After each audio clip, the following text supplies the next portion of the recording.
Good evening. I'd like to call to order the August 4th special town council meeting. Can we stand for the Pledge of Allegiance, please? I pledge allegiance to the flag to the of the flag United States of of the United America, States of to the America, republic to the republic for which it one stands, nation, one under nation, God, under God, indivisible, indivisible, liberty with and liberty justice and for all. justice for all.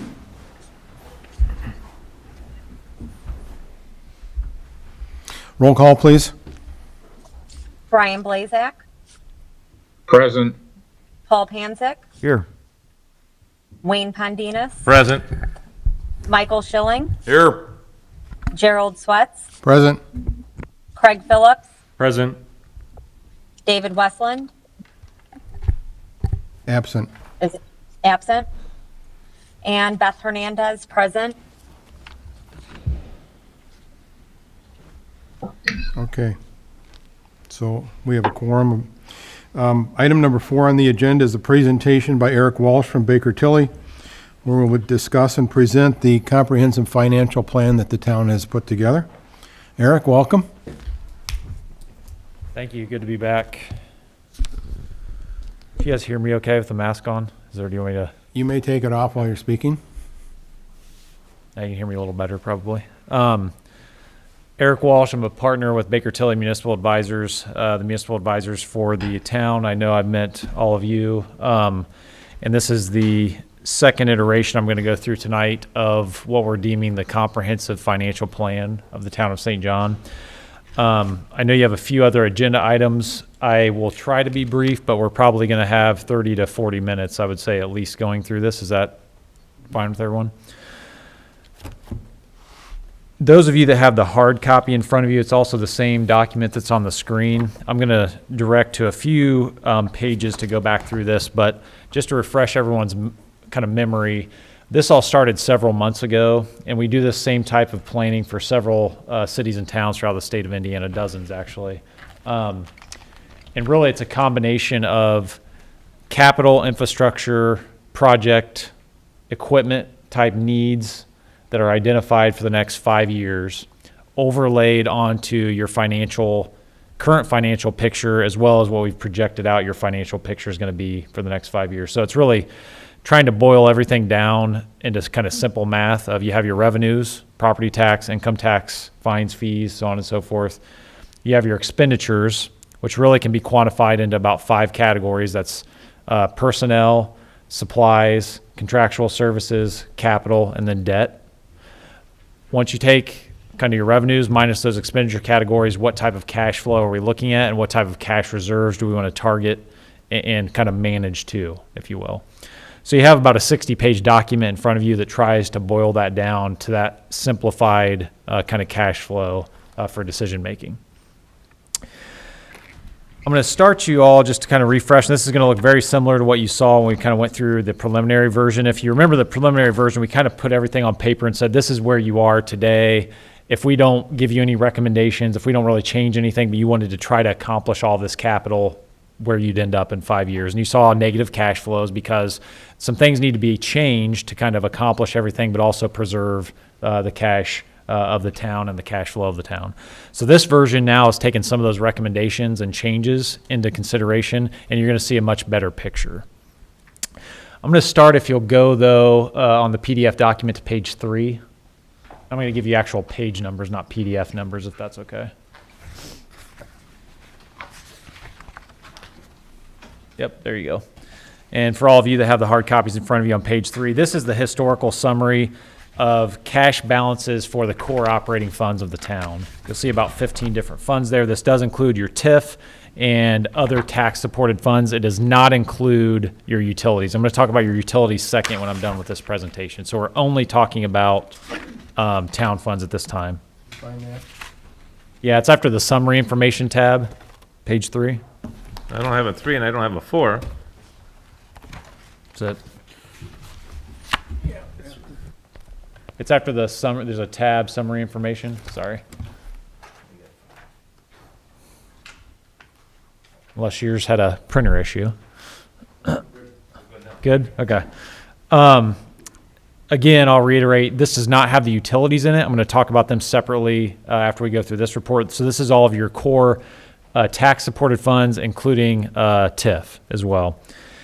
What I wanted to show you is, in total, if you look at year-end 17 versus year-end 19, so that's a 2-year change, cash balances went down about $1.5 million overall. Now, some funds had positive cash flow, some had negative, but in combination, the core operations of the town depleted $1.5 million. You still don't have, at the end of 2019, about $10.7 million. So you're still sitting in a healthy cash position, but that starts to show you've been doing a lot. If you continue to do a lot capital-wise, you're going to have declining cash reserves unless we make a few different decisions. So that's kind of where we started at. The next page I want to show is, if you'll go to the next, yep, there.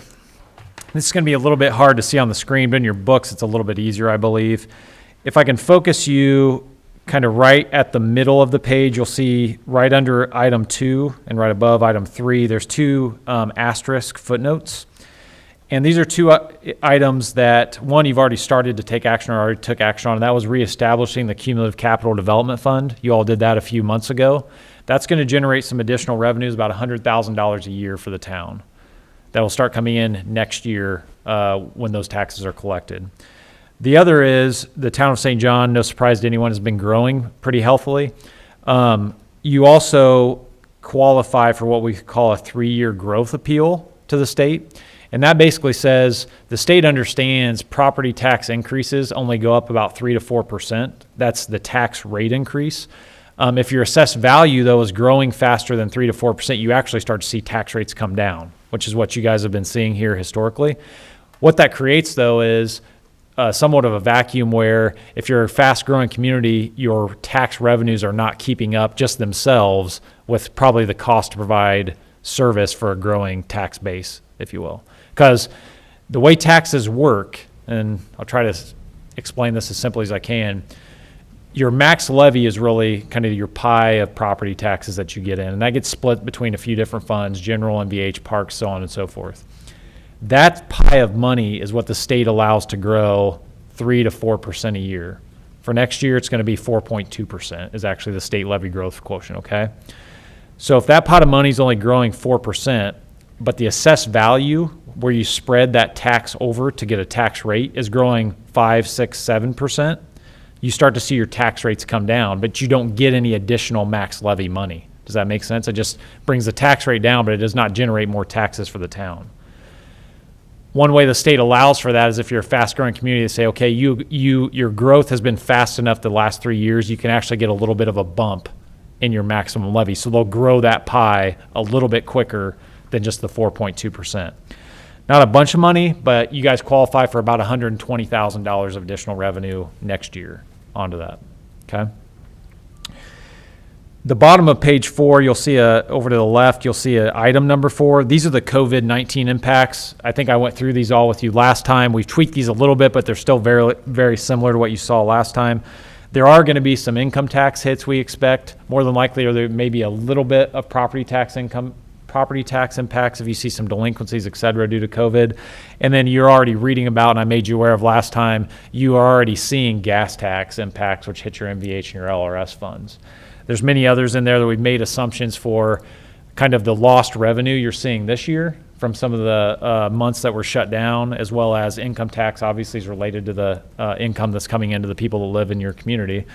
And we anticipate some of that to continue into next year as well. So we made assumptions for that, and your revenues reflect that in this report. So this is not business as usual. This is really including what we estimate you're going to see some shortfalls due to COVID, okay? If you go to the next page on the screen, page 5, and in your hard copy books, the middle of the page, I'm not going to go through this table in detail, but you all saw this last time. The plan also includes some additional personnel. Obviously, if you're a growing community, there's usually a need for hiring additional staff. This does include additional staff in several of your departments, including police, fire, park, street, etc. I believe this matches, but as you have time, give me feedback on this. I believe this matches what we went through in kind of the work sessions last time. I know we had some changes here. I think this reflects all of those changes. You'll notice in the chart, though, it gives you year, so 2020, 21, 22, 23, 24, and the number that is in that column shows you the number of personnel at that position that would be hired. So for example, there's 3 additional part-time summer help park employees in 2020 that were assumed to be hired. As another example, the second line, a new police officer in 2020, a new police officer in 2023, a new police officer in 2024. Does everybody understand kind of how this matrix works? And that flows through to the funds that fund those salaries and wages. For instance, police is funded primarily out of your general fund with a little bit out of your public safety lit fund. So that's reflected then as a plan as well. Okay. And then the last page before I kind of get to some of the meat of what the impacts look like is, and I'm not going to go through it in detail, but pages 6 through 8, this is that capital plan, all of the listing. I can send that, you can see it on the screen there, it's a little bit larger. I can send that in legal doc, printable version to Beth as well. It's a little bit easier to see if it's up printed on a bigger piece of paper, but it doesn't fit in these books very nicely. Again, the one to focus on is the highlighted in green column that says proposed funding. That is the funds we're assuming will fund these different capital projects throughout these 3 pages, okay? And if you'll look at page 8, there's actually a summary table that brings this all together. Keep scrolling, keep scrolling. Next page. Oh, okay. I got you. Yep. So here is the summary of that funding. Over the course of the 5-year period, and I'm not counting, there's a kind of a highlighted in blue there in the bottom right. That was part of potentially a future community center we talked about. That's not in the plan right now because that was a big ticket, big cost item that we said we're probably going to have to solve that via debt down the road. So that's still shown in your plan, but that is not afforded in the plan right now. That's kind of an issue we'll have to solve as we get a few years out and primarily with the use of a future debt issuance. So eliminating just that piece of it, this capital plan affords about $23 million over a 5-year period, or about $4.6 million per year. One of the highlights of that is $2 million a year for paving projects is embedded in this plan. Okay. There's other various projects. Obviously, there's 2 pages of projects. You can see all the individual projects. There's rolling stock replacement for police. There's a $700,000 fire apparatus a few years out, so on and so forth. But this is with all the department heads, the previous meetings we had with council, working with the clerk treasurer's office. We kind of took all of that information and boiled it down to kind of what was decided to be the needs list, if you will, after those meetings. Does that make sense to everyone? Mm-hmm. Feel free, obviously, take these. The reason I want to give you hard copy. Take these home, go through the list. If you have changes, questions, etc., please forward those on to me. So now I'm going to go to page 9, which is really 9 and 10 is the summary pages you saw last time that I told you I was really going to focus your attention to, and I came back because there's 60 pages here, but this really boils it all down.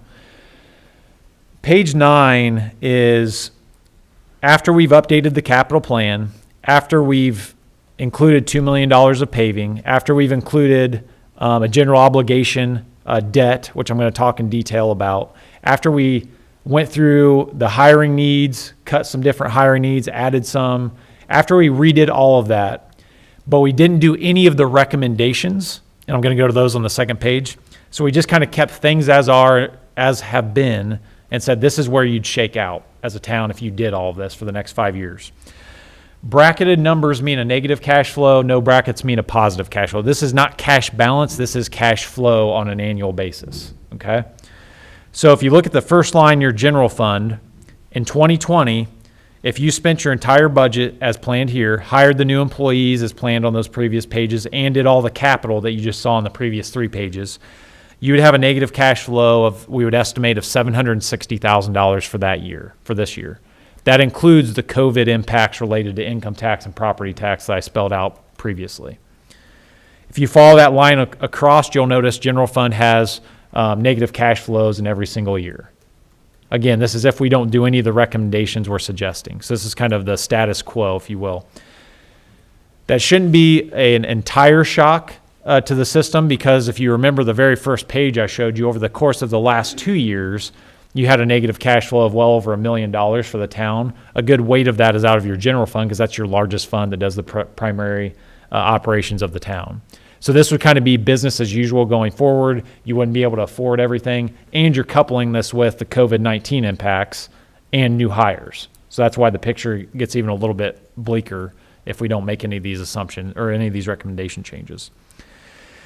The other one that you'll see that I kind of drew your attention to last time is the next line down, MVH. You're in good shape in 2020 and 2021 in your motor vehicle highway fund, but then as you get into 2022 through 2024, you start to see negative cash flows there as well. If you remember, that's because we're funding some paving in the first few years out of the bond issue that I'm going to talk about in a little bit. But after those first 2 years of funding out of the bond issue, then most of your road projects are coming directly from your MVH fund, and it can't afford all of them. Okay? With no changes. I'm going to show you where we can't afford it here in a minute. The rest of the funds for the middle of the page, you'll see some negatives, but they're very manageable. A few thousand, $10,000, $15,000. And in other years, there's positive cash flow. So you're going to see some dips and some valleys. You know, one year you build cash, the next year maybe you spend a little bit down. But if you follow it across the 5 years, pretty much every fund you look at through there is maintaining or building cash for the next 5 years, we would expect. There is another big negative cash flow there under the 2023 column in the cumulative fire fund, about 4 from the bottom. You'll see that negative cash flow of $245,000. That's when the fire apparatus would be purchased. You'll notice, though, large positive cash flows every other year. So you build cash, build cash, build cash, purchase the apparatus, then start to build cash back. Make sense? And then finally, I'll draw your attention to the bottom line, the TIF. You'll notice in the TIF fund in 2020, positive cash flow, 2021, a very large negative cash flow. That's primarily the shop's 96 cost issues that are going to have to be taken care of outside of the bond that was issued a few years ago. And there's also some lighting projects that are built in that year to be paid from TIF. And then the next 3 years, pretty much just cash neutral. This does assume, as we talked about last time, $200,000 a year for land acquisition potential budgeted in your TIF fund out of that. Doesn't mean you'll use it every year, but as was kind of relayed to me, there wanted to be that allowance. If you'll go, though, still on page 9, the line above that to the totals, this is the same funds that we looked at on the previous page where I looked historically. Now we're looking prospectively of all the town funds, sans your utilities. You'll notice in 2020 a negative cash flow overall. We're over halfway through 2020. It's kind of hard to re-steer that ship. We can kind of reduce a little bit of spending if we can to come in manageable there. But 2020 is kind of, that ship has sailed. We're really focusing on 21 through 24. You'll notice all of the years are, or at least the first 2 years are pretty manageable. And then we get to 2023, we start to see a large negative cash flow. And then 2024, we see a little bit less of a negative cash flow, but it's still almost $300,000 of negative cash flow. So that tells me we could just remix some of your spending here, solve the general fund issue, and probably be okay. But long term, you're starting to kind of gradually decrease those cash flows as we get out to the end of the 5-year plan. So how can we make this more sustainable for really the entire 5 years and beyond? Okay? That's what you'll start to see on page 10. And you'll notice we haven't fixed everything perfectly, but we fixed, I would say, the lion's share of the issues you just saw. So on page 10 at the top, I've laid out 6 proposed solutions that are reflected in page 6. And down below, you'll see the same chart of cash flows, the same funds. And the ones that have the green highlight, you'll see there's 5 of them. Those are the ones that are impacted from these proposed solutions. Okay? So it's things like remixing your levy. We talked about this earlier. Your cumulative fire fund has a very healthy cash reserve, is building cash reserves. And even though it is going to purchase that fire apparatus a few years out, would still be generating positive cash flow of $200,000 plus a year. One of your options is to take some of that levy, some of that property tax money that goes to the cumulative fire fund, and put it into your general fund to help support some of the general fund cost. Conversely, you could shift some of your general fund cost to your fire general operating fund, not the same one, and shift some capital from the fire operating fund to the fire cumulative fire fund. So there's A way we can mix this, what I'm trying to show you though is you have a fund that is generating very positive cash flow. You have a fund that's having negative cash flow. We could utilize some of that property tax to offset the general fund negative cash flow. That's item number one. Item number two is moving some of your MVH levy to the general fund in 2021, levies your property tax, but then moving that back in 2022. That's just a 1-year stopgap because MVH actually doesn't need as much levy next budget year because remember, most of your paving next year is coming out of the general obligation bond, not from MVH. So in the 1 year where MVH doesn't have any spending issues, doesn't really have a large budget, you could utilize the property tax that usually goes to MVH for a 1-year offset to your general fund and fix your general fund for just that 1 year and then take it back to the MVH fund. Number three, moving some MVH supplies spending, approximately $100,000 a year from your MVH fund to your CCD fund. Cume Capital Development is your CCD fund. That's the one you guys reestablished the rate here a few months ago. CCD can be spent for any legal purpose of the town.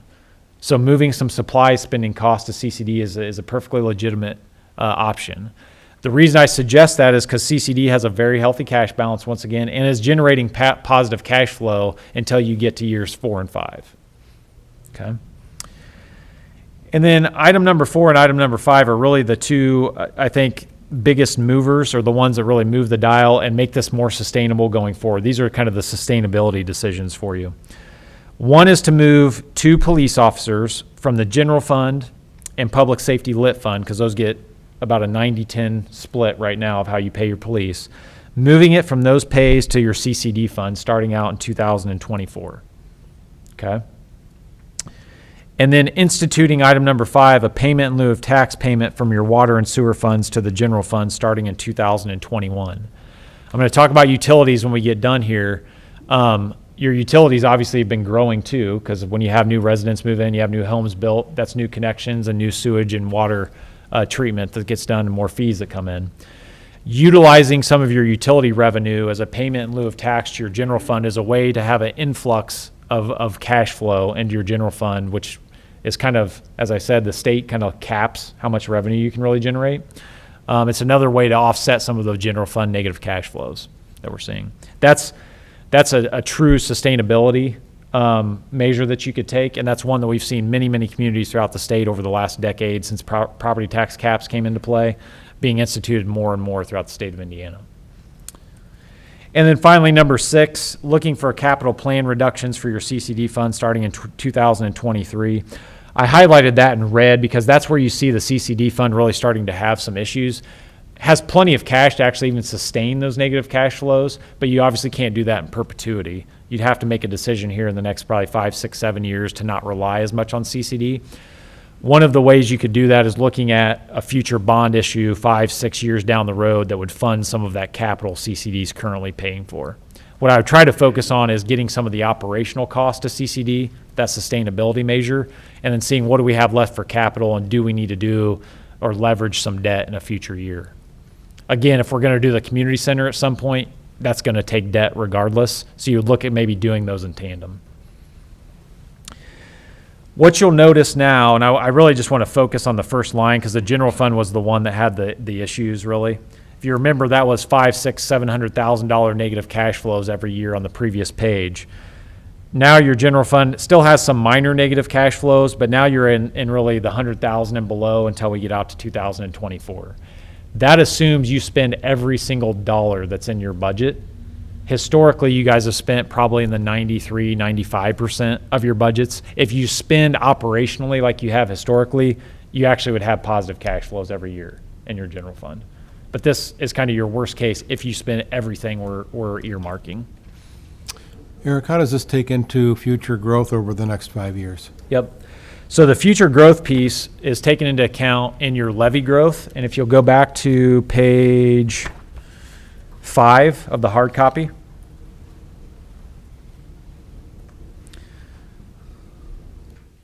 At the bottom of page 5, if you'll just focus on the percentage changes over to the right, do you guys see that table under net assessed values?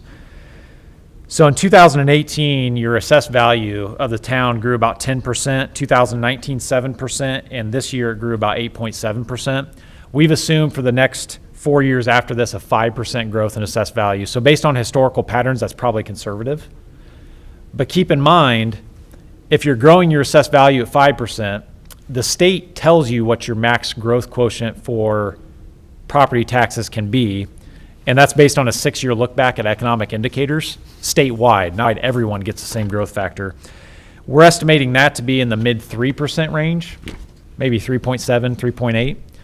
So even though we're assuming you're going to grow your assessed value at 5%, your pie, your property tax is really only growing 3.7, 3.8, 3.6%. So what does that mean? It means you would actually start to see people, or a continuation of people's property tax rates coming down, but you all not really collecting any additional money from the property tax. Where you would see some additional money is on your utilities, where you have more people connecting, more treatment, more flow, which is why we think the payment in lieu of tax from your utilities to the general fund is a good option to capture some of that revenue growth in your utilities and send it into the general fund. Make sense? I should add as well, you do have primarily in your general fund and your building department, as new construction happens, you guys have inspection fees, building permits, so on and so forth. That's also built in here at that 5% growth factor. You also see that, and I'll get to that in a minute, you see those same types, it's really tap fees and connection charges in your two utilities. That's another revenue that's driven by growth. Does that make sense? So you really don't see it in your property taxes, you see it in these kind of other ancillary fees. So that's the big picture summary. I do want to go through, though, a few of the graphs with you just to kind of show you kind of the rest of the book, if you will, and then I'll get into the utilities. I'll start on page 11, though. If you go to the next page, this is the cash flow. This is more just so the folks in the audience can see. The rest of the book is structured this way. Every fund has its own 3-year historical and 5-year prospective cash flow. The top half of the page is all of the revenues. This is the general fund. The middle of the page is your summarized expenditures. You'll notice there's a line in there called capital outlays on the next page. Go ahead and go to the next page. Page 12 if you want. Yeah, on the next page, you'll see the capital outlays about 5 lines from the bottom. That ties back to pages 6, 7, and 8, where we looked at that capital funding and had the 100+ projects. General doesn't fund a lot of capital, so you don't see many numbers there. You'll start to see when you look at like your CCD, see it at MVH, you'll start to see some pretty big capital numbers there that tie back to those detail pages. One item I'm going to highlight here, and it is highlighted on this page, is you'll notice the hydrant rental revenue is at 0 into the general fund. This is historically the general fund has paid for hydrant rental to the water utility to the tune of $250,000 to $300,000 per year. That was stopped several years ago, but the water utility was never made whole from those lost revenues. We're assuming that is still not made from the general fund going forward, but as I'll talk about when I talk about the water and sewer utilities, they're going to have to make up that revenue somehow, and more than likely that would be through a rate adjustment. It's been, I think, in your water utility 14 years since your last rate adjustment, and in your sewage works just a couple of years. But going 14 years, yes, your growth has sustained you to the point earlier, but 14 years without adjusting your rates at all in your water utility is why you're starting to see some cash decline in your water fund balances. I'm going to go through that in more detail later, though. But this assumes general fund is not paying the hydrant rental to the water utility as it has in the past up until about 3 years ago. If you go to the next page, though, this shows you your graph. I'm actually going to walk over to the screen just to show you here real quick how this would look. Y'all can still hear me. The lime green is your cash balances. The dark green is a 50% target. And the light blue, thank you. And the light blue is kind of a minimum cash balance target.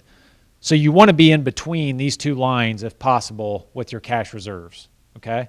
In a great world, you're above this line, and that means you're in very healthy cash position. This is your general fund before we do any of the changes I talked about a few pages ago, those 6 items. If you make the changes in those 6 items, you're right here currently, kind of in the middle of these two, so you're in decent shape.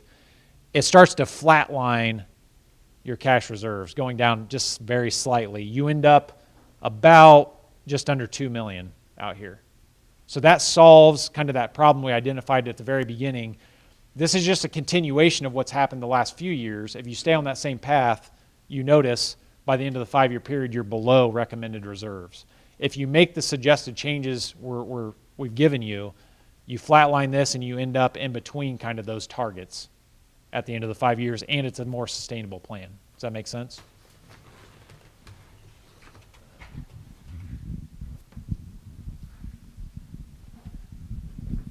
If you'll go, I'm just going to go every other page now because I'm going to show you just the rest of the graphs. Page 15 is your MVH fund. And you're going to start to see a very common theme here. If you could, Eric, when you say MVH, could you just refer to exactly what that is? Sure. For those that don't know.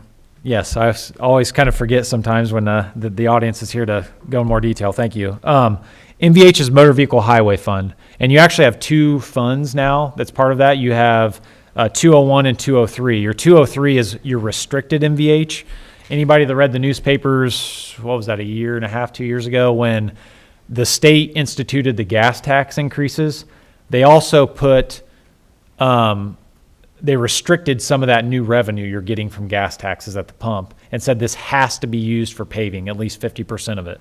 You can't use it for personnel, you can't use it for other amenities, et cetera. It has to go to paving. That's why that 203 fund is your restricted money that has to be spent for future paving. We're planning on spending $2 million a year on paving. Now, part of that is anticipated to come from a state grant. That's a 50-50 match that you guys have gotten historically. We anticipate you'll continue applying for that. But you're still going to have to come up with $1 million of your own local match on an annual basis. That is built into this plan, and NVH is a primary driver of that in future years. Okay? Even with that, you'll notice the lime green line, which is your cash reserves, are well above kind of that 50% target we're shooting for. And when I say 50%, I'll probably explain that a little bit better too to the public. A 50% operating balance, which is the darker green in the middle there, means you could go through half a year without getting a dollar in and still have enough money to operate. You could afford a half a year of operations without another dollar coming in the door. Why that's a kind of gold standard, if you will, is what's your largest revenue source? Property taxes. You only get that in June and December. Okay. The lighter green at the very bottom, that's a 15% threshold. That is what, if you kind of heard maybe the state would kind of say 10%, 15% is kind of okay. We look at that as a bare minimum. You can only get through 15% of the year with that as your reserves. If you're down at close to that level, you're wanting to focus on building cash reserves back up. If you're in the middle of those two, you're in decent shape, but need to keep an eye on it. Okay? MVH, you're well above. If we make some of the changes we saw earlier, it takes the line down just slightly, but you're still well above that 50% target under this plan. 2 more pages. Local roads and streets. This is another fund that gets its revenue from the state through gas taxes primarily. Again, well above. We're kind of keeping revenues or keeping cash flow level. You should be in good shape there under this plan. And just keep in mind, I want everybody to understand, it wasn't like we just left things status quo when you see this. What we did was we took that robust capital plan, the 2.5 pages of capital, and we earmarked what can fit in certain funds. So we've actually remixed some of the historical capital spending and said it didn't really make sense maybe to take it from this fund. It makes a little more sense to take it from LRS, Local Road and Street, and vice versa. So we've really tried to match your revenue sources to your capital plan. That's why you're going to see a lot of these have levelized cash flow, because we took a look at it's almost like zero-based budgeting. How much money do we have to deal with? Let's fit the puzzle pieces in the right funds. Okay? 2 more pages. Park operating, this is one that you see a little bit of a dip this year. If you spend all of your budget, but then steadily growing back up, you never get close to the 50% margin. We'll be in good shape. Public safety lit. This is the one, if you remember, that goes primarily to police and fire. Has to be used for police and fire for public safety purposes. Right now, you actually started historically below the 15%. You almost had no money there as it was initially being used. You're building it up that last year and this year, and we anticipate you'll be able to kind of keep it right about at that 50%. What you would actually see on the updated version, because if you remember, one of those items I suggested was you move some police officer pay out of general and public safety lit to CCD. What you would see is that last year where the cash kind of falls off a little bit, it actually levelizes that. Again, a more sustainable approach is why we're doing that, because you pay 10% of your police officer wages out of this fund. Okay. We can skip solid waste offerings, a minor fund, police department special revenue, another one, cable TV. Let's go to that one on page 27, cable TV.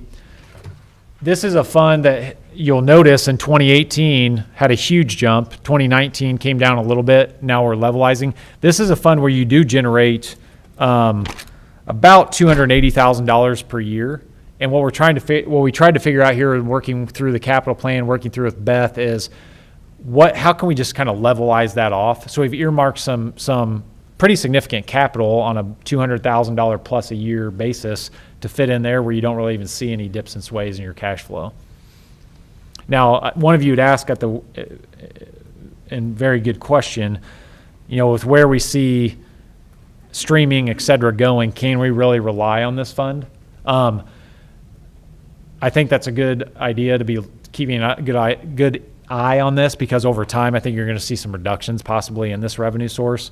You're so healthy in cash, though. I think when you start to see those reductions, we'll have plenty of time to kind of make some additional decisions. You're, about 4 times the 50% minimum threshold right now on cash reserves there. I think I'll just skip you. If you'll go to the next tab, the capital funds, I want to take you to a couple that going forward we'll want to keep a good eye on. You're still in kind of that sweet spot between the 50% and 15%, but you're not above. So if you go to page 33, this is your seeded fund. We're managing cash. We're staying pretty level in cash, but again, you're not above the 50%. County Economic Development Income Tax. Tested me here. So this is an income tax that you're collected. Economic development is in the name, but you again can use this for any legal purpose of the community. So the way I would think about these funds is like your general fund. You can pretty much use it for anything. Okay. But it is funded. There's no property taxes that go into this. It's all income tax. So once again, we want to just keep an eye on this fund. We've only earmarked a little bit of capital to go in here so we can manage to cash. I think you'll be okay in this fund because you usually don't spend all of your budgets. You'll probably see a little bit better picture than what we're actually identifying here.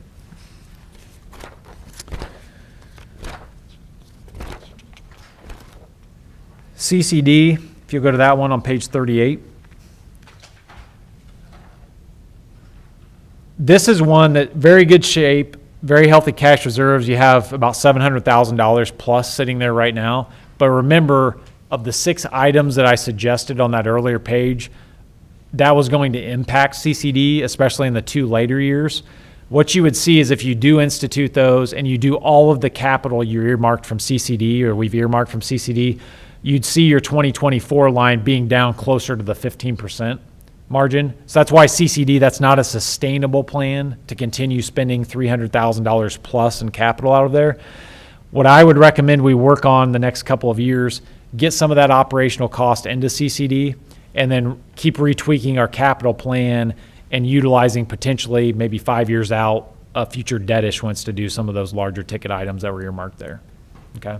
So I'm not overly concerned because you're healthy cash wise. But I do think over the course of the next 5 years, there's going to be a few minor decisions we have to make in CCD. That's the only fund, to be honest. We fixed general, we fixed everything else. CCD is the only fund I think over the next 5 years there may need to be some additional decisions made on. Eric, could I ask a question about CCD? Yep. You mentioned that we just reestablished that. So I assume that this plan takes that into consideration, that additional $100,000 a year going forward. Second, and if it does, when is the next opportunity we have to reestablish it? Is it every 5 years in CCD, or can it be more frequently than that? No, to the first question, it does assume the revenue, the additional 100,000 that you're going to start seeing and pay 2021, so next year. But then we flatlined it at that amount because unless you reestablish again, you won't get any additional revenue in this fund. To your question, you can reestablish annually if you want. It's really driven by how fast your assessed value grows. If your assessed value only grows a couple percent, it's probably not worth reestablishing. If it grows 5, 6, 7%, I would even be considering reestablishing on an annual basis. That's not in here, so that would be additional revenue that you'd see into this fund. Okay, thank you. Yep. But if we're growing at 10%, then that's something that we should do every year. Yeah, when your pay 21 AV is going to be certified here probably any day now for the county. If that comes out and you've grown again 5, 6, 7, 8, 9, 10%, I would say in January of next year, you reestablish this fund again for pay 22. You always have to do it the calendar year prior to the one it goes into effect. So we'll know that, I would say in the next couple of weeks, if it makes sense to do so or not. You can't do it till January, but I would just plan on doing it come January. Yep.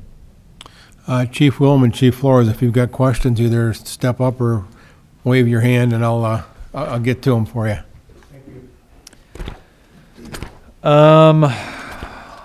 Let's go to page 42. I'm skipping over some of the other minor capital funds. 42, this is your cumulative fire equipment. This was the one that we said you do have some very healthy cash balance and very healthy cash flow. You'll see that dip in 23 where that's when you purchase the fire apparatus. But this is also the one, and again, I know this is a decision that needs more discussion. You could potentially take some of the revenue this fund is getting and help offset the general fund. That's one of the suggestions we made because you can see this is kind of going up like a mountain here in terms of building. Now, I know the response is likely and fiscally smart to do so.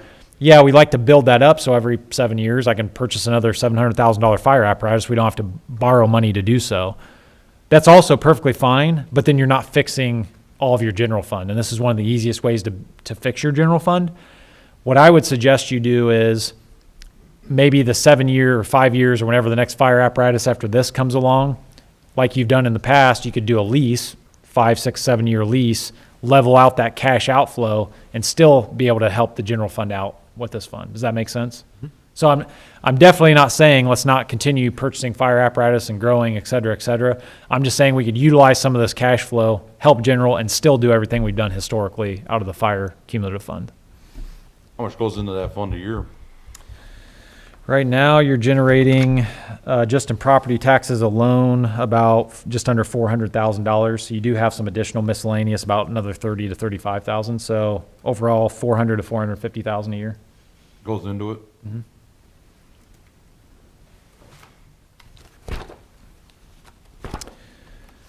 I think the last one I want to show you is page 45, and this is not going to be a graph, but this is going to be your local, because I know paving is very important, and you have a lot of paving needs. It's going to be hard to see on the screen, but if you look at page 45 of your hard-coded books, the top half of this, where you see all these transfers in, and it says local match, you'll notice we're using 5 different areas of local match depending on the year to fund the $1 million you have to come up with locally to get the $1 million matching grant from the state and do $2 million of paving. What you'll notice, though, if you go down to the capital outlays page, starting in 2021 and beyond, there's the $2 million being spent, okay? So $1 million we're anticipating to come from a state grant, assuming the community crossings grant continues.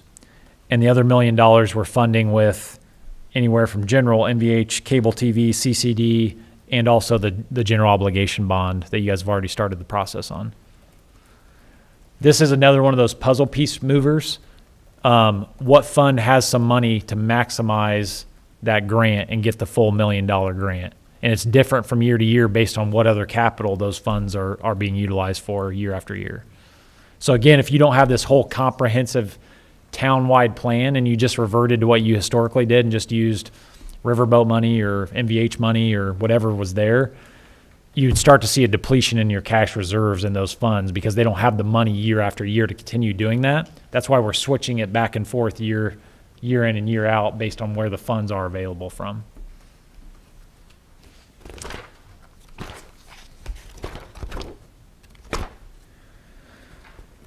With that, I want to go and talk a little bit about the general obligation bond, because I know you guys already had a meeting where that was discussed.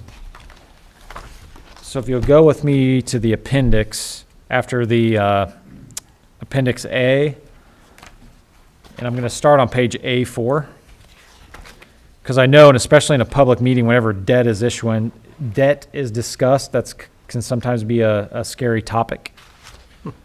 So I want to show you why we're suggesting, or why we suggested in the first place that you do the general obligation bond. This is your current general obligation bond that was issued in 2010. What you'll notice is the last payment is due February 1st of 2021, and then that bond is completely repaid. You have a tax rate that is solely to repay this bond. After the 2021 payment, so really after this tax year, because this tax year funds that last payment, that tax rate would go away completely. That's revenue that's then lost on an annual basis to the town. What we're suggesting is issuing a bond to replace this bond as it rolls off, but at no additional tax rate to the public. So in other words, the tax rate that's currently there stays there and just continues, and you do about $5 million of projects with that tax rate over, I think we have about a 13-year bond issue. 15-year, about a 15-year bond issue. What would be afforded from that is shown on page A6.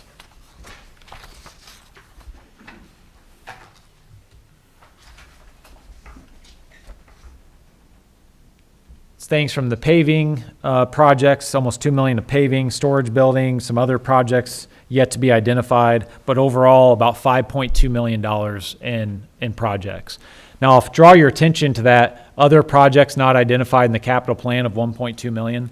As we said when we sat down individually, I know there will be things over the next 5 years that come up that we did not identify, or things that will break or need replaced, et cetera. That $1.2 million can go to be utilized for some of those pop-ups, or it can go to be utilized for other things we already have in our plan, which then frees up $1.2 million for those future pop-ups. Another way you can consider this is utilizing that $1.2 million for CCD related projects. Remember, CCD is the one that we still have a little bit of issue with. CCD over the next 3 to 4 years, is earmarked to buy 2 different dump trucks, in total of over $400,000. You could utilize this bond money, buy those dump trucks, which then preserves $400,000 plus of CCD cash. That problem I showed you on that first page where it starts to run out of money in 5 years, now you have an extra $400,000 to prolong that fund. So you have kind of $1.2 million here that we need to make some decisions with how that money is going to be utilized. You have $24 million of capital estimated or identified already over the next 5 years, so I don't think it's going to be a problem to find out where we can best use that $1.2 million to preserve some cash. Does that make sense? Mm-hmm. Things like the cost overrun, Shops 96, any of those, this could be it, because I know there's still some, what is that true price tag going to be? That's why we didn't want to fully earmark every dollar from this, because we want some flexibility. And then page A7 shows the potential repayment of that $5.3 million bond, or A7, excuse me. If you look at the right-hand column, this is the annual payments on it. What you'll notice is I've gradually increased that annual payment about $10,000 per year. That is because if your assessed value even continues to grow 2 to 3% per year, which I think yours will probably grow robustly more than that based on historical activity, if we gradually increase the payments, you'll actually see your tax rate kind of stay level or gradually decrease that way. So I'm kind of building in that. I'm utilizing, if you will, your growth to maximize and reduce your interest payments. The middle column there is the interest rate. This is based on when we issued this report, the middle of July, current market interest rates. You'll notice that they're very competitive, very good. It's a good time if you're issuing debt to do it. You're in the under 1% to 2.5% range over that year period comes to an average at just over 2%. So borrowing money at just over 2% for 15 years is pretty good. Again, we would do this as a competitive bond sale. You guys already started that process when you introduced the bond ordinance at your last meeting. Here in a couple of months, we'll have the bond sale. We'll do it competitive, and we'll take the best interest rate available to you at that time.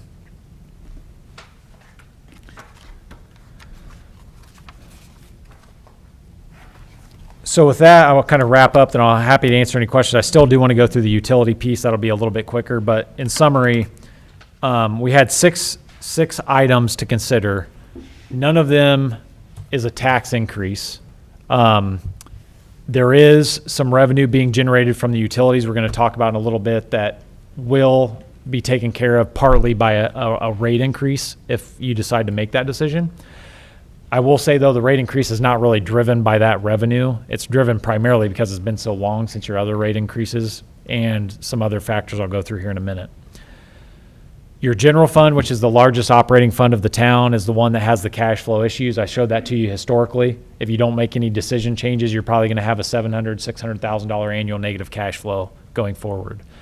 The 6 items we've identified solve your general fund problem, and every other fund, as you saw, is pretty well above that 50% kind of gold standard, if you will. A couple of them are in the middle, but manageable. The only one I think that has some issues long-term is the CCD fund, if we go to rely on it like we're suggesting. I think a way we can solve the CCD fund is if we utilize some of that $1.2 million I just talked about that's available in your general obligation bond and fund a little bit of that CCD capital from it. So in other words, no tax increase, issuing a bond that just takes the place of your other taxes or of your other tax-supported bond. I think we can get everything done that's in this plan, including the $2 million of paving and $200,000 a year property acquisition allowance and the myriad of other capital items that were identified on those 2.5 pages. So, from what I've gathered, it looks like we've got pretty much established here. I mean, we made some modifications to it and eliminated a few things, but it looks like over a 5-year plan, we're not going to have to raise taxes at all in order to pay what it's going to take to get this town to continue to grow and build. Does that make sense? The only caveat I would add there is the way a potential property taxpayer could see a tax increase would not be because of a decision you all would have made. It would be if your assessed value started growing slower than the state growth quotient. Remember, I talked about that 4.2%. It's going to go down to mid-3s. Mm-hmm. I don't expect this to happen, but hypothetically, if the assessed values, I see this in many communities I work with, it's just you guys are growing, unlike some. If your assessed values were only going 3% a year, but the state growth quotient, the state increase in your property taxes was 3.7% per year, how do they make up that 0.7% difference? It's because the taxpayer's tax rate goes up. Okay, tax rate is really just a mathematical calculation of levy divided by assessed value equals your tax rate. So it wouldn't be a decision you guys made, but potentially you could see if your assessed values start growing slow. But that would happen only if the state grew faster and better than what St. John does. If it's a 6-year look back actually of economic indicators statewide. Keep in mind you're going to have coronavirus years now in that. Mm-hmm. So I actually think you're going to start seeing that go down. If we saw it get down, I don't know if it ever got below 3, but it got into the very low 3s when the 2008, 2010 recession hit. So I don't think you'll see near that decrease, but I think you're going to see this get back into the low to mid 3s again. It won't be at 4% for a few years at least. Historically, you guys have grown well above that, so I'm not concerned. I can answer your question very succinctly. Based on historical activity, I think you're going to continue to see tax rates decrease here and be able to afford this plan. That's good news. Anybody else have any questions on this?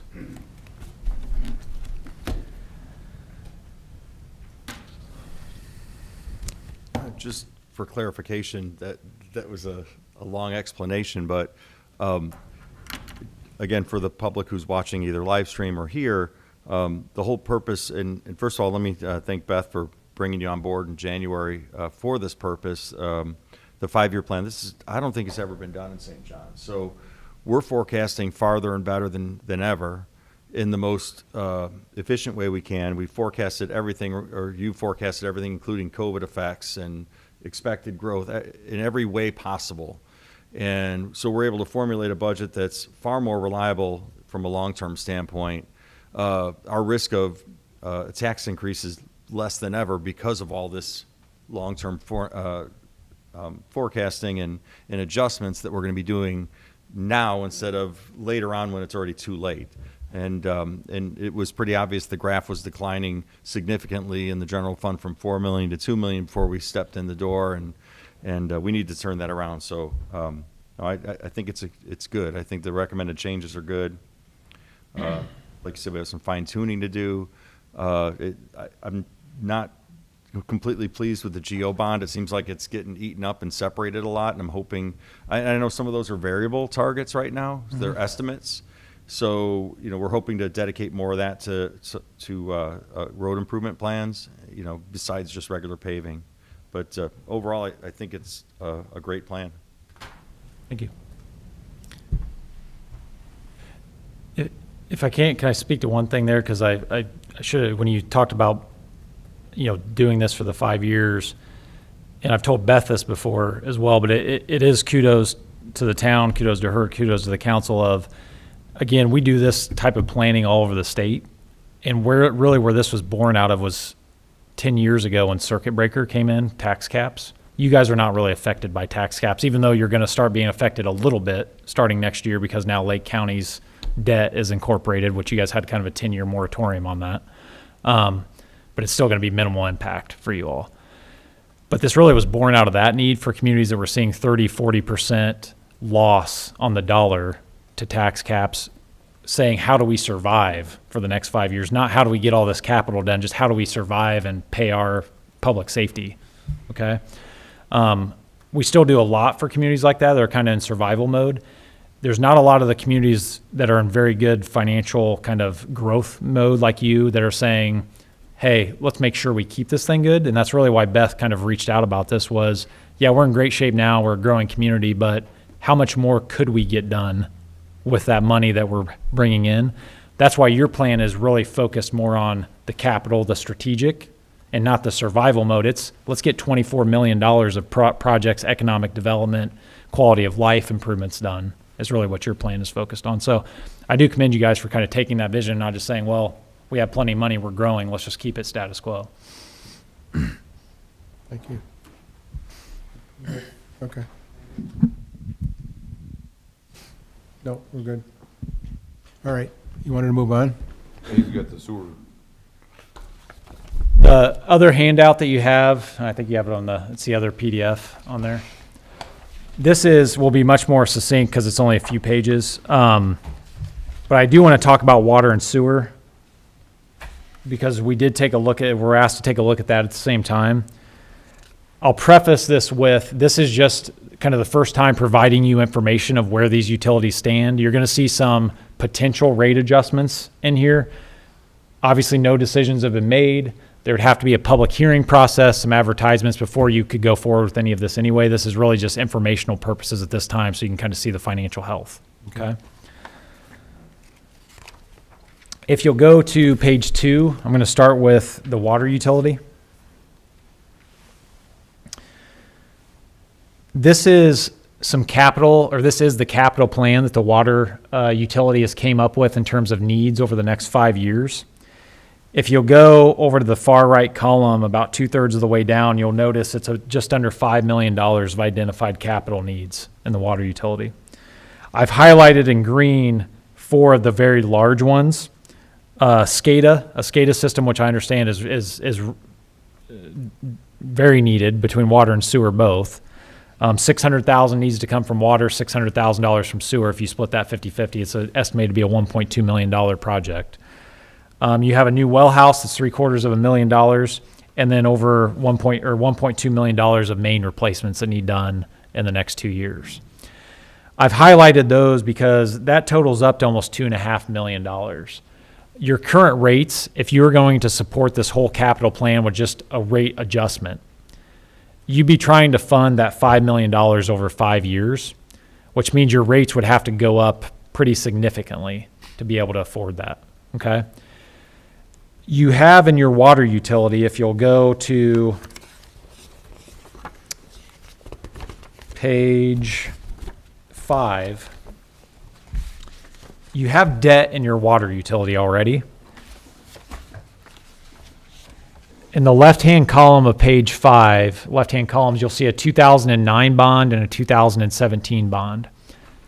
What I'll focus you on, though, is the 2009 bond pays off this year. And the 2017 bond, if you look at that structure, these are semi-annual payments. As you follow that down, you'll notice starting out about 2023, that bond actually starts to decline, okay? Your principal payments go down significantly there. So there's a strategic opportunity here in what we're kind of showing in this scenario.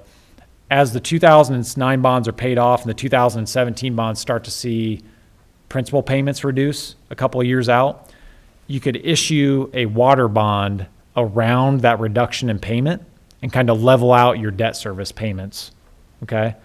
So you could borrow the money to do those large ticket items that we talked about instead of paying for them with cash, and spread that rate that rate impact over a 20-year period versus a 5-year period. Where you'll see that is if you look out to the right-hand side, your annual payments are about $620. The top right number, your annual payment this year is $627,000 on your two bonds that are outstanding. It would go up about to 670, but then starts to taper off. You know, there's really no impact. There's $70,000 of impact basically in those first 2 years over and above what you're currently paying. Said another way, you could allocate $2.5 million over a 5-year period, which is a $500,000 a year impact, or you could do it this way and it's a $70,000 a year impact to your water rates by utilizing debt strategically around your outstanding debt. Does that make sense to everybody? Kind of. No, run that by me again. Thank you. The $2.5 million that I highlighted in green, if you were going to fund that just out of cash flow for the next 5 years, that's $500,000. If we spread it over 5 years, it's $500,000 a year.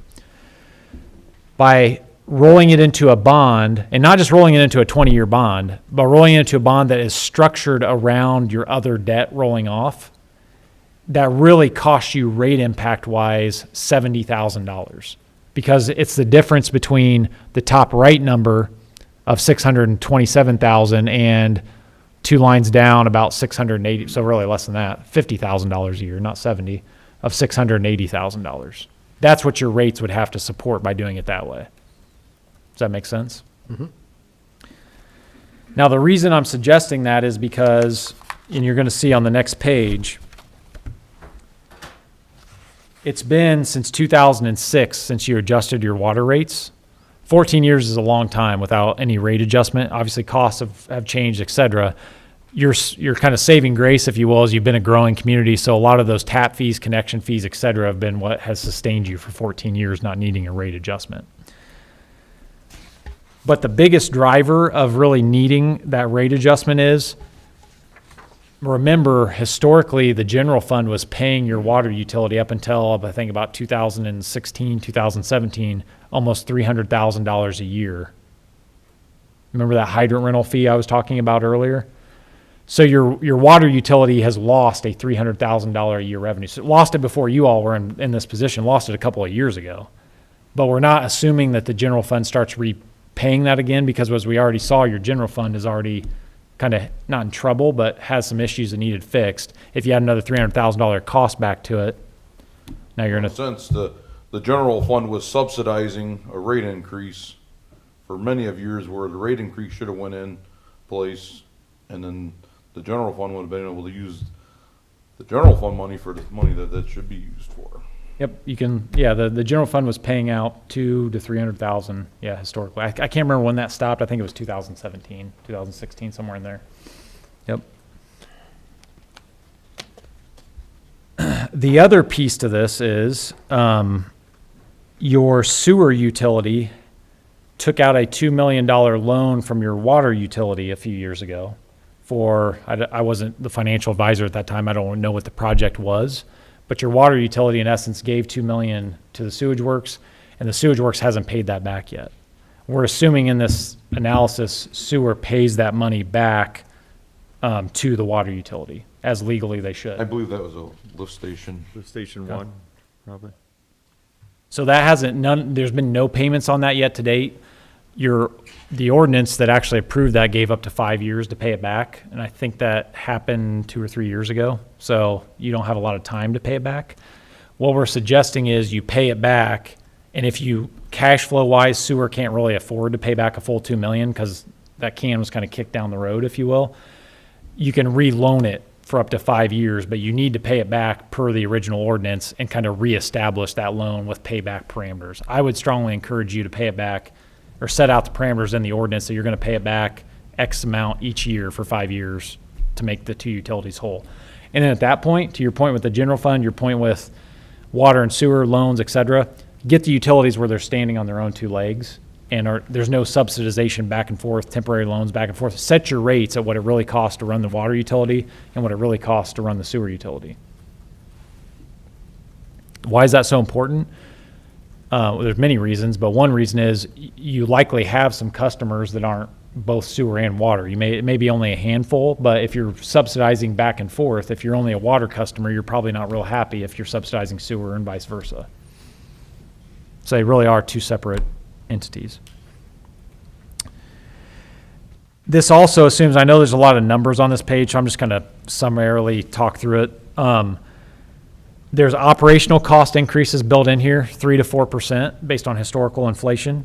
There's also some additional new hires built into this that, just like your other town funds, your utilities are growing as well.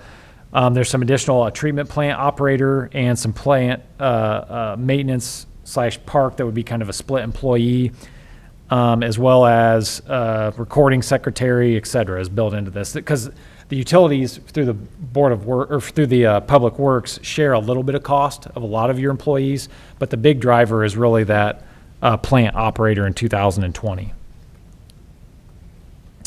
This also has that strategic debt built into it I talked about, as well as the capital plan that's remaining of $300,000 to $400,000 a year. The rate adjustment that we're suggesting, or the rate adjustment you would need to accomplish all this, for an average customer in town, which the state uses 4,000 gallons a month as an average. I'm going to use that because later on I'm going to compare you to some other communities. You have people in town that I'm sure use 10,000 gallons a month, and you probably have people that are minimum users at 2,000 gallons. The state uses 4,000, so that's what I'm going to use here. The dollar impact on a monthly basis to a 4,000 gallon a month user would be $5.80 increase to their bill. You do have some flexibility here. If you go forward with this, you could phase that in. You know, maybe you phase it in over a year. You do half now, half 12 months later, or even 3 phases, maybe every 6 months over 3 phases. You wouldn't have to institute it all at once, but you're talking $5 to $6 for the normal residential customer. Now, your commercial, your families of 6 are going to be higher than that. But I will compare you to some overlapping communities or some local communities here a little bit later, so you can see how your rates would compare.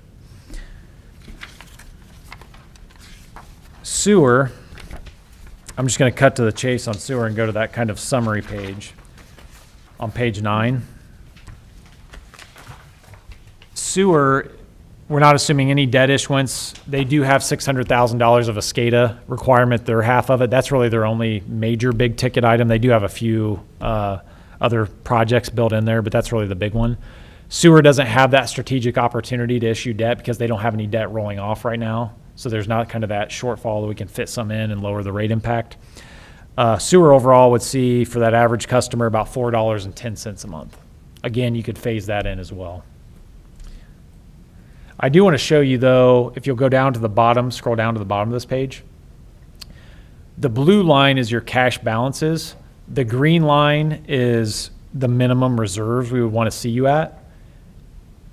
Even at this $4 increase in sewer, you're really just staying right above that minimum. So this isn't like we're suggesting you do something to start generating a whole bunch of cash or banking a lot of cash. This is really kind of your maintenance rate increases that you need to kind of just stay where you're kind of solvent and add this new employee, et cetera, in both of the utilities. So the graph includes the rate increase. Yes, it includes the rate increase. So if you didn't have the rate increase, and I think I showed that maybe on an earlier report, would see you obviously trending well below. Water's the same way. If you went back to the water graph, at the bottom of page 6, water, you're actually below your minimum reserves now. At the bottom of page 6, this does start to build your water cash balances, though, over that 4-year period or 5-year period. Now, the reason water, you can't really go to much lower of a rate adjustment is because you have a minimum cash generation you have to have when you have debt outstanding. It's called bond coverage. And you have a minimum of 125%. Basically, what bond coverage is, not to get too kind of wonky, is it's your revenues minus your operating expenditures. That's your net operating income, if you're used to kind of seeing an income statement. You divide that amount by your annual debt service payment for all of your debt. That has to be 1.25 times when you go to issue debt, okay? That's a parity requirement when you have other bonds outstanding. So you really, if you're going to do a bond issue to do these big scale projects, you would have to kind of have this rate increase of the $5.80 that we're talking about here. Now, again, though, to just give you food for thought, if you agree those projects all need done, the SCADA, the 1.2 million in mains, et cetera, and you say, well, let's just not issue the bonds so that we don't have to do that big of a rate increase, you're going to deplete your cash then, because you'd have $2.5 million of coming out of cash out of that blue line, right? So you'd be well below cash reserves, because the blue line assumes the rate increase.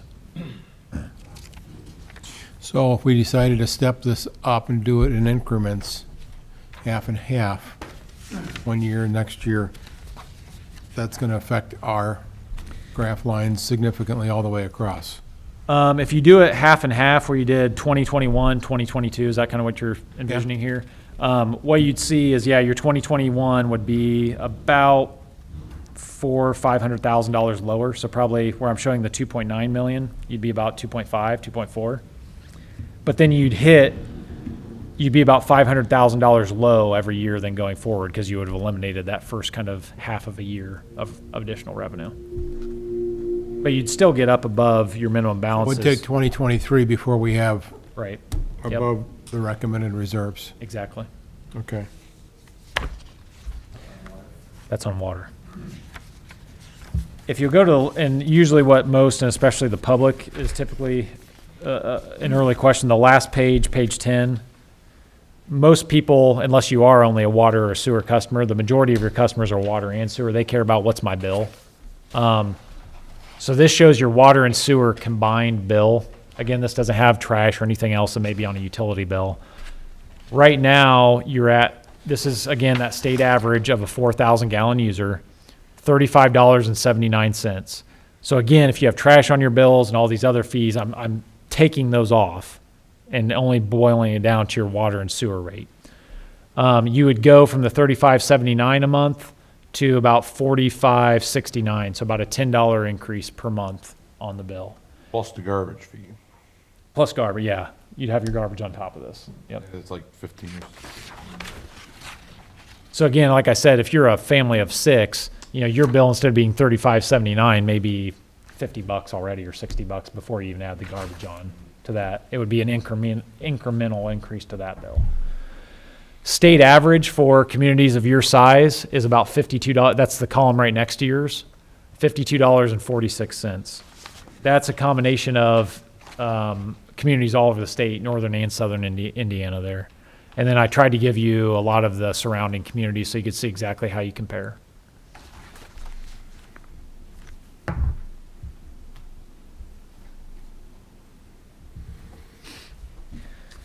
So where I had the summary on this town, no tax adjustments, no tax increases, et cetera, we are recommending or putting before you rate adjustments for water and sewer.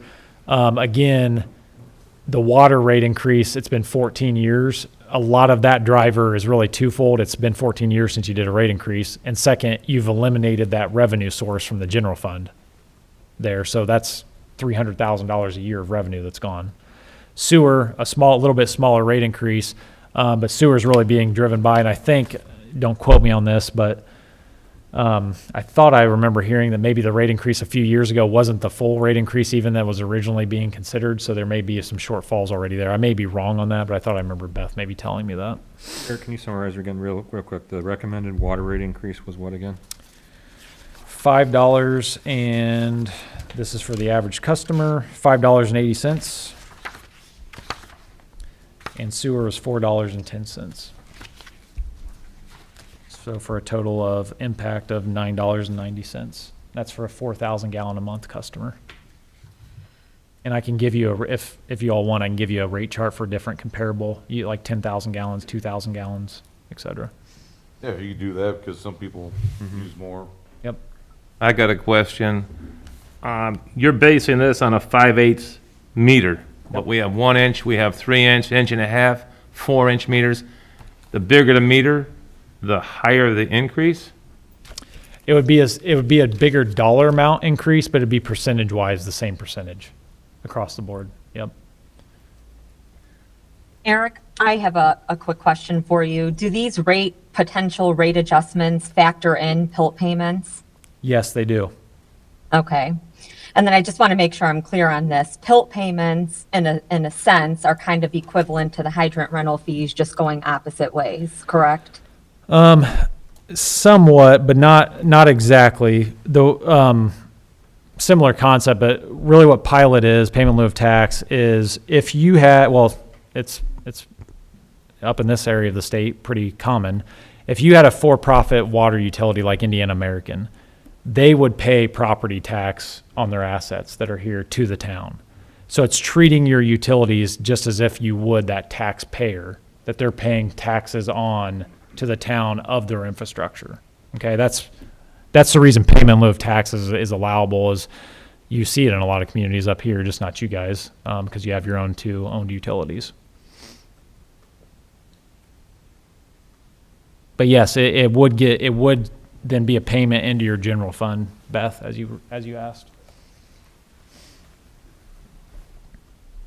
And it's based on your tax rate of the town. So if your tax rate keeps going down, that payment, again, could potentially go down unless you're adding assets to the utilities.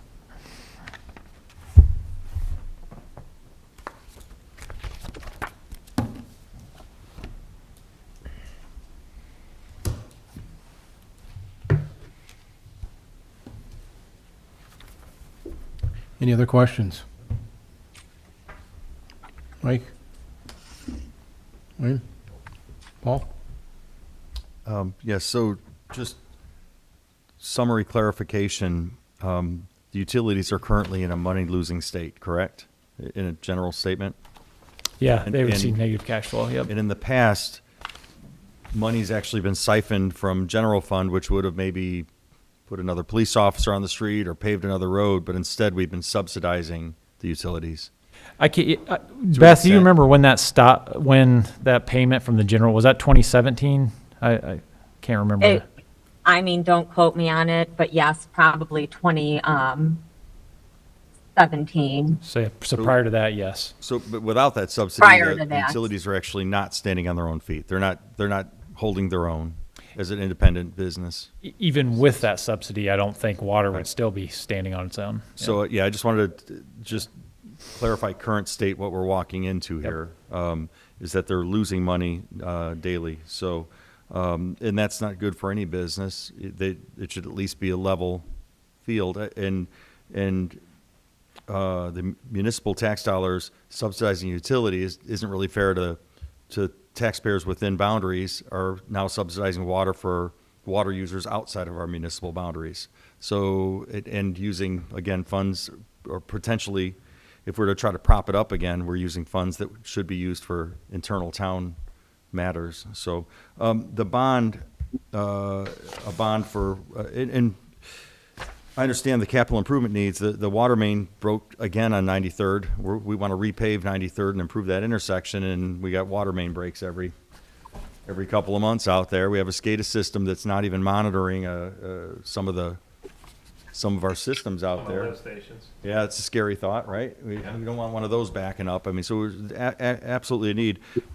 Did you mention earlier when we discussed the GO bond that rates are very favorable now? At least for a town with our rating, correct? You're looking at 2% or less? Yeah, that was on that 13, 15-year GO bond. On the water bond, if you go to page 4, you can see actually the potential rates we're earmarking in water. It's same thing though, 2% even in the last year. One more page up. Page 4. Yep, right there, middle column, interest rates. And that'll accomplish, Yep. So very low, yeah, 2% range. and that'll allow us very inexpensively from a financing standpoint to accomplish these capital projects and mitigate some of the impact on the rate increase to, again, make the water utility stand on its own and repair its infrastructure that seems to be somewhat behind. It would accomplish both of those at little cost. That's a good interest rate. At least that's a positive. And you have the debt rolling off, so you just have a natural place you could do this that makes sense, and it creates a little bit of generational equality where, a water main is going to last you 50 years. Do you really want to pay for that in a 5-year time span, or should you make ratepayers for the next 20 years pay for it at 2%? In my last comment, the pilot portion of it, I'm not sure that I favor that, but I need some time to digest all this reporting. But I look to see the utilities basically stand on their own. You pay for the water you use; it pays for itself. Ratepayers are paying for the water. It's not making money, not losing money. It should at least be from a business standpoint at that stage, and we're certainly not there at this point. Yeah, and your water utility, you're below even, because you already have debt outstanding. You've made promises to bondholders of minimum cash reserves you would hold via bond ordinances. You're below those kind of recommended levels or required levels in some respects already. So some of this is, I don't want to say you're required, but really you need to adjust rates to get your cash reserves back to where they're supposed to be.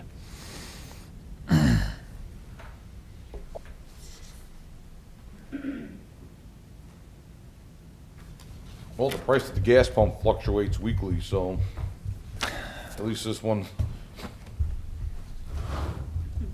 So, I'm sorry. You done? Yeah, I'm done. Okay, so going back to the pilot program that Paul Bringer, I'm looking at page 6. Yep. It says pilot, $73,000 each year, Yep. and that's the water utility would be paying the town, the general fund based on a tax rate or Yep. tax. So that's based on your depreciated assets of the water utility, which you don't have as many because you don't have a very expensive like you do with wastewater, with plant, pump stations, et cetera, times your tax rate, which your town has a pretty low tax rate. So that's why it's not generating that much. But using that calculation, that's the allowable amount of $73,000 a year. As if your utility, if it was Indiana American Water, that's what they would pay on those Paying assets. property tax on the lift stations. So if we didn't do that, that's just gonna lower our general fund Exactly. by that amount each year? Yep. Okay. And to give you an idea of what that would, let's say you just eliminated that and said, okay, let's not do that. You've already hit the side where it hits, lowers your general fund, but I want to give you an idea of tax or rate impact wise, that would be about,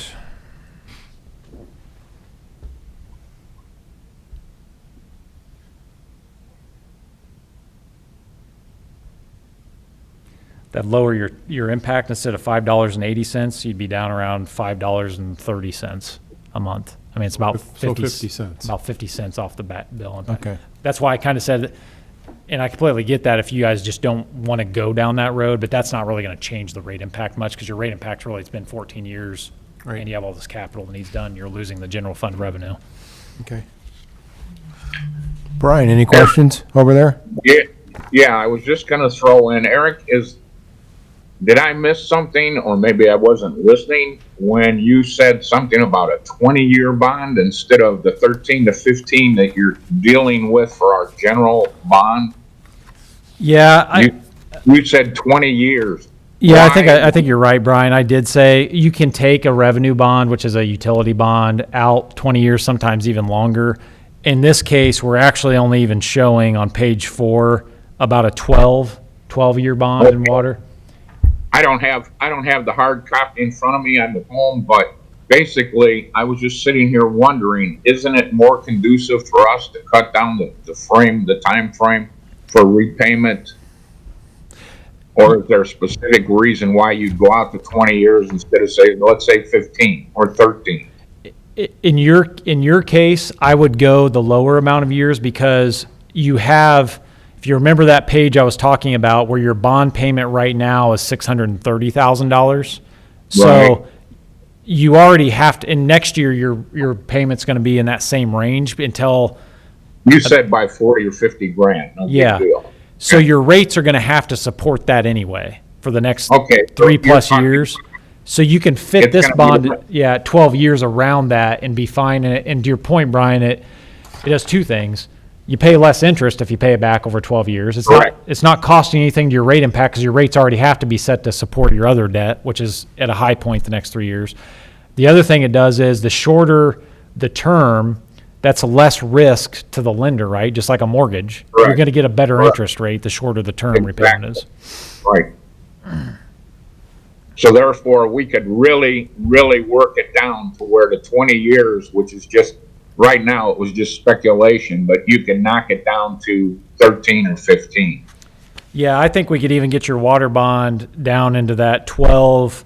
That'd be even better. However aggressive Right. you wanted to be, and this, again, wouldn't add rate impact, it's just paying it, you can maybe even get it down into 10 years range. So, yeah, we can get it down to that. Whatever is financially conducive to us, that's Yep. all. Thank you. Craig, anything?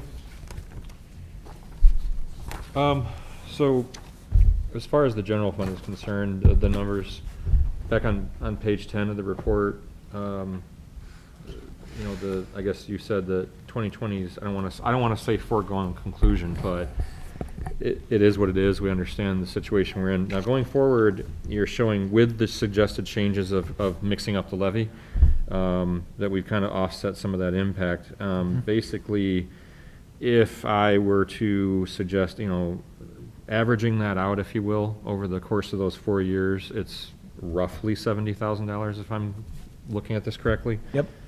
That would, in order to kind of stay on an even playing field and not further dip into reserves, basically, continue to dip into reserves, we would need to consider making adjustments to the general fund by that much to stay above. And that's Is that correct? that's a great way to look at it because 70,000 on average, your general fund budget's about 7 million. So it's about you'd have to cut your costs about 1% to do Okay, that. so I just want to make sure if I was understanding that correctly. Exactly. And I do want to discuss like the 760,000 a little bit more with you as far as, you know, maybe some suggested changes we could make there too, but I wanted to ask about that, to make sure my understanding was correct. And keep in mind, these numbers assume you spend every single dollar budgeted. So just like the 760 this year, you guys never spend your whole budget. Right. There's probably some things you guys can cut out already to reduce the 2020 impact. Right, okay.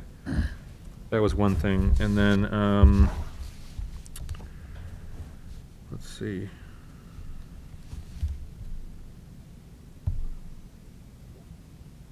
I guess another thing I was curious about was, as part of this process, have we taken a look at any of our other fees that the town collects currently as a way to further offset, and doing comparisons with other communities? So if, for example, our, you know, permit fees or application fees of different types, are significantly lower than other towns around us, if they're, or, you know, whatever, can we take a look at, or have we taken a look at adjusting any of those? Is that included in any of the discussions so far? At one of our working group sessions, kind of brought that up, and we had that discussion of this assumes no adjustment to the fee structure. I Okay. think, Rick, I know you had some comments on that as well. I would suggest, and we've done this with other communities, LaPorte being one a few years ago that's close to you. You guys are growing fast enough. I would say every 3 to 4 years, you probably want to just revisit your fines and fees structure. So that's everything from building permits to, you know, animal tags to whatever, revisiting your whole fines and fee structure just to make sure, one, you're still covering your cost. Right. And two, you know, if it is a service you want to subsidize to the community, is the rate that you're at the one that, is it a competitive rate? Right. I think there might be some adjustments that can be made in some of those, and so I'd like to further explore that with you, and Beth, so. If this assumes no growth in that, so if you did something like that, that would just be additional revenue to this plan. Okay. Craig, there was a couple things that we talked about in the police department that we raised, other Yeah, I think, towns around us charging way more. yeah, and I think there are some other options, some other examples of that in other departments as well, so that's why I bring that up. And historically, again, working all over the state, it's been 14 years since your last water rate increase. I see communities it's been 25 years since they've looked at their fines and fee structure. I would get in the same process every, like I said, 3 or 4 years, look at your utility rates, look at your fines and fees, just keep everything up to date. It's then small incremental adjustments, not big adjustments. Okay. Anything else, Craig? Not for now. I'll absorb all this and Right. probably have more questions, but. Rick, you have anything? No, I don't think so. Thank you. Chief Willman? No, I'm on board with this. Chief Flores? One question, Eric, I know we discussed the PD special revenue fund, the 275. Yep. and When we talked about that, there was an adjustment on that because we're not getting that. We dropped that revenue down to, I think, we originally had it at 70 or 80,000. We dropped it down to 40,000. Could you repeat his question? Yep. The police department special revenue fund, which I think is like based on tickets and et cetera. Historically, you've gotten, and I'm going from memory here, $75,000, $80,000 a year. Due to some changes in Lake County and how those are paid, et cetera, Chief said, yeah, we're likely not going to get that type of revenue. We bumped that revenue down to half of that going forward to 40,000. So we rely on that fund for a little bit of stuff, but we're not relying on it very much now because of that change in Lake So you County. made that adjustment? That is in here, Okay. yes. Anything else, Chief? Okay. I thank you for your time. You gave us a lot to go over. I think your process has been wonderful from the very beginning with sitting down. So, again, I want to thank you for the work that you did, and we'll be reaching out to you for some questions or some modifications as we go along. Great, thank you, appreciate your time. Do you need me to stick around for anything else, or am I? If you could, just a minute. Oh, sure, I no just problem. would, in case anybody in the audience that has public comment has any questions for you. I'm happy to. So with that said, I will, I'm sorry, Beth, did you have any other questions? No, Eric, well, I've looked at this probably 5 times, so Yes. I'm pretty familiar with it at this point. But yes, I'm sure as we continue to take a look at the plan, there'll be, questions that arise. And like Eric said, it's going to be constantly changing over the next 5 years. It's not set in stone. And so it's just continuing to maintain good dialogue as we budget and plan for these expenses. So.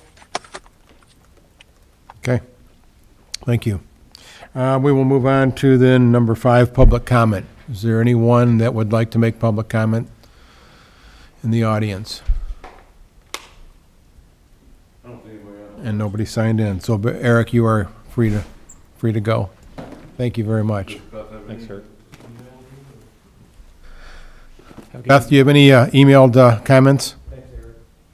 I did. I had one. It's from Mr. Bill Purcell of 8649 Fairway Drive. Residents have voiced concerns regarding Shops 96. It appears the only activity on the site is the developer's car wash business progress. Having personally visited the site and taking pictures there last week, I can personally attest there seems to be no progress at all. Question 1, the town allotted $5 million for this project. How much has been spent and what amount remains, if any? Question 2, as of today's date, are there any legally binding agreements, contracts for future Shops 96 stores besides the developer's car wash? If so, with who? What is their legal Indiana corporate name? Who is their principal/president? What is the nature and name under which they intend on doing business? What is the nature of goods or services they intend on providing? How many square feet will their respective business occupy? Question 3, has there ever been any official investigation as to whether or not any former St. John Town Council member or former town manager profited for the development of the Shops 96 site?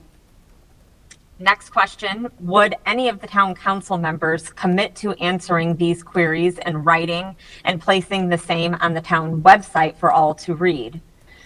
Additionally, the town website still lacks the pictures and bios of its town leaders more than 6 months after election. If you don't know how to do it or you're too busy to get it done, there are in fact town residents that would volunteer to help get that done. Please update and expand.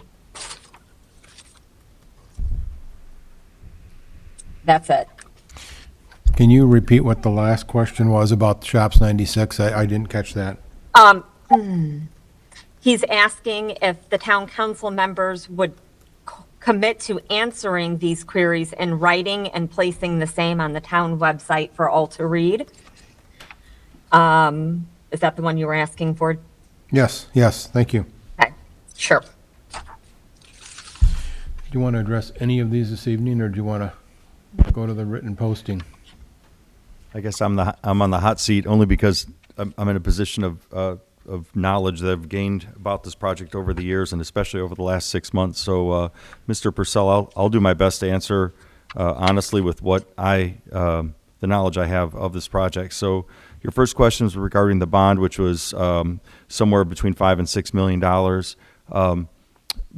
and understand the economic development agreement that was forged for this development committed the town to install a road connection to Joliet, eliminating the old Joliet connection at 41, to also improve US 41 between 93rd and 96th, and also to build a detention basin.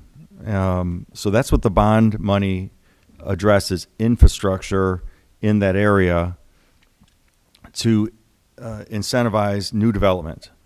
That is the extent of the town's involvement with the development. In exchange, again, it was an incentive granted to install the infrastructure. The land was granted to the town to install the road through there, and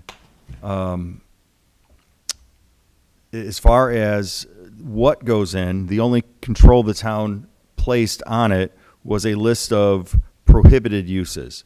So the lots as they're developed there, for instance, the car wash or the other lots, are completely under the ownership and guidance of the developer, and the town has no contractual obligation with anyone, including the developer, other than the prohibited use list. So there's certain things that cannot be placed there, but most everything can be placed there. So the economic development agreement and also a first revision of that agreement are available at Town Hall, and the clerk treasurer's office could provide that through an information request.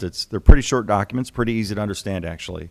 So again, just to summarize, the town installed the infrastructure, and the developer controls the land and what happens with the land. So you asked about the status of the money. As you see, the 41 project is wrapping up. A portion of 96 is in. The second portion that connects to Joliet is not. However,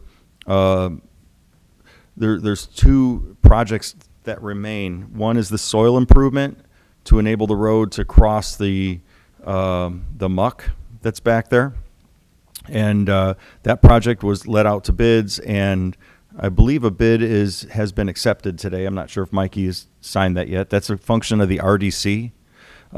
So if anyone's curious about the actual execution of these items, feel free to look up the RDC meetings on our live stream, and you can see that the actions have been taking place over the previous months.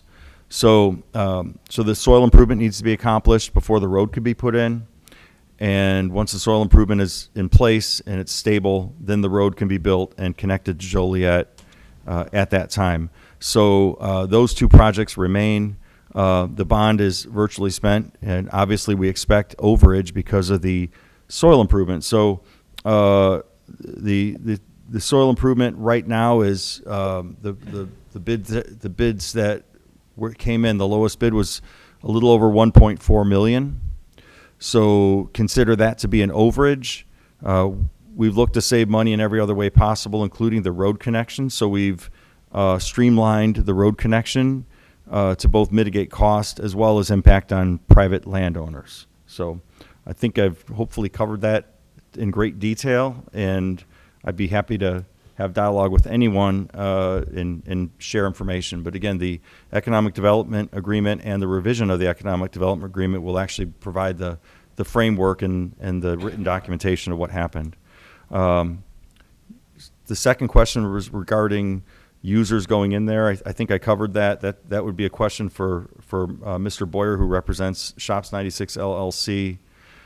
Question 3 regarding investigations. No, that is really not my my area of to investigate. I personally have nothing to investigate anyone on. So, if anyone has any concerns with corruption and evidence of any kind of corruption related to any project, that's something they should bring to the proper authorities.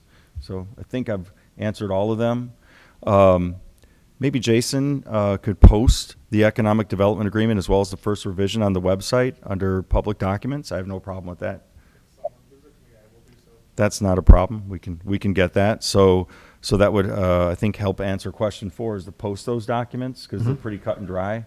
As far as the fund reports and how the payment of the bills, that's also available from Beth's office, and that's done a little bit at a time every month where work is accomplished. The construction companies, of course, bill back to town, and the RDC approves payment of those bills. So, Mr. Purcell, hopefully I've answered. Don't you anticipate, though, within the next 30 to 45 days, have an idea of exactly where we're going to be Yes. So if everything else is bid out?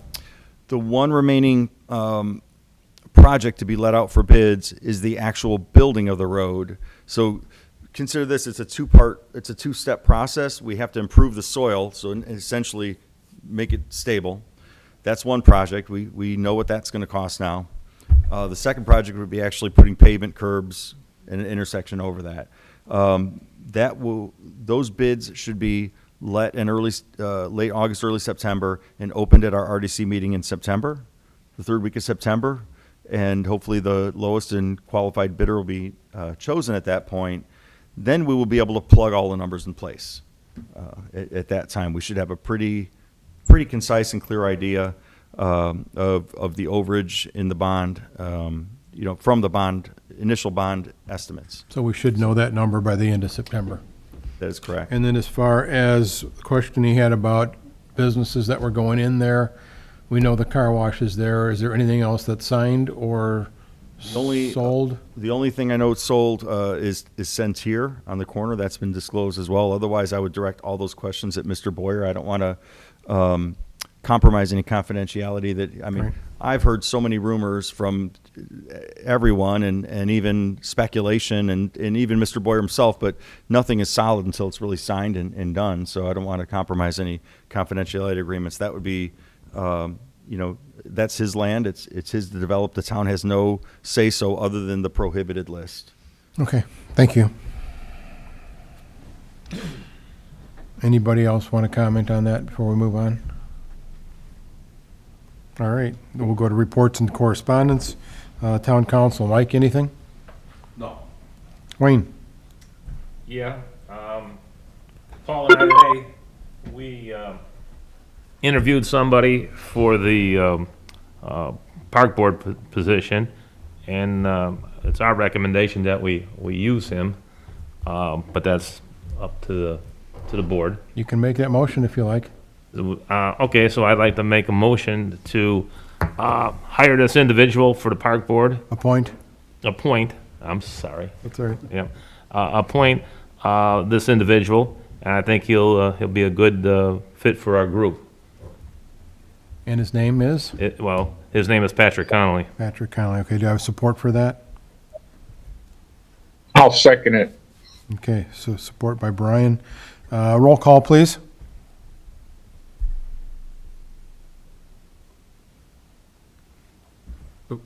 We lost Beth.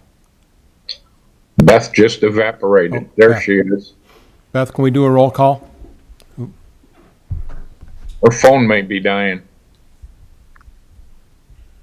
She's in her car, it should be on the train. Okay, I'm sorry, were you asking for a roll call? Yes, please.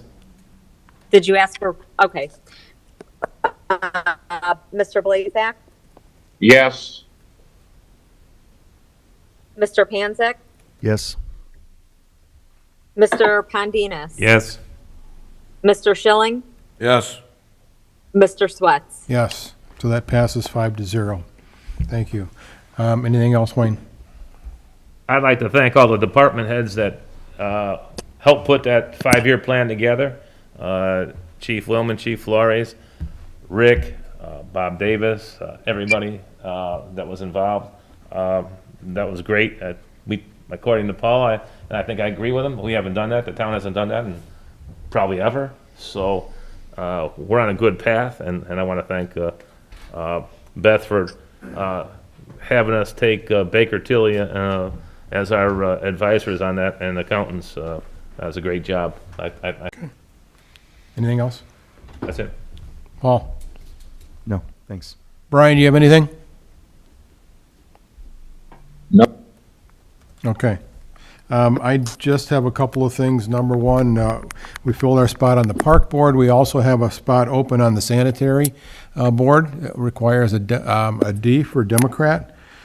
So we will be looking for people to apply for that position. Also, within the next few weeks here, I believe the census is going to be wrapping up. We have a really good rate here for response in St. John, but we are in the 80% range. We can do better than that. We need to do better than that because that affects funding going forward. So I would encourage everyone to, let's make sure we get registered on that. And you can do that by phone. You can do that online. If anyone has a question on how to do that, I'll throw our town manager under the bus here and just call Craig's office, and either Craig or Margaret will get you that information, the website, because I don't have it handy. Jerry, if I can throw a little bit of more information behind that, I just saw today there is an individual who has been hired by the Census Bureau and is already going door to door in St. John, following up on people who didn't respond. So therefore, people can expect at some point, and I don't know if it's going to be one individual or how many, but I would expect that people who didn't respond to the census are going to get somebody knocking on their door if they don't answer within a short period of time. I just saw it today that that person is out in the neighborhoods actually knocking on doors, getting information. Right. So, Mr. Swets, can I add to that? Sure. So I can also help if people call into the office, of course, but the website that people would go to is 2020census.gov, and there's a button that says respond on that, and then you can go from there. Okay. But obviously happy to help whoever calls into the office as well. Right. Okay, wonderful. That's all I have. Beth? No, nothing. Craig?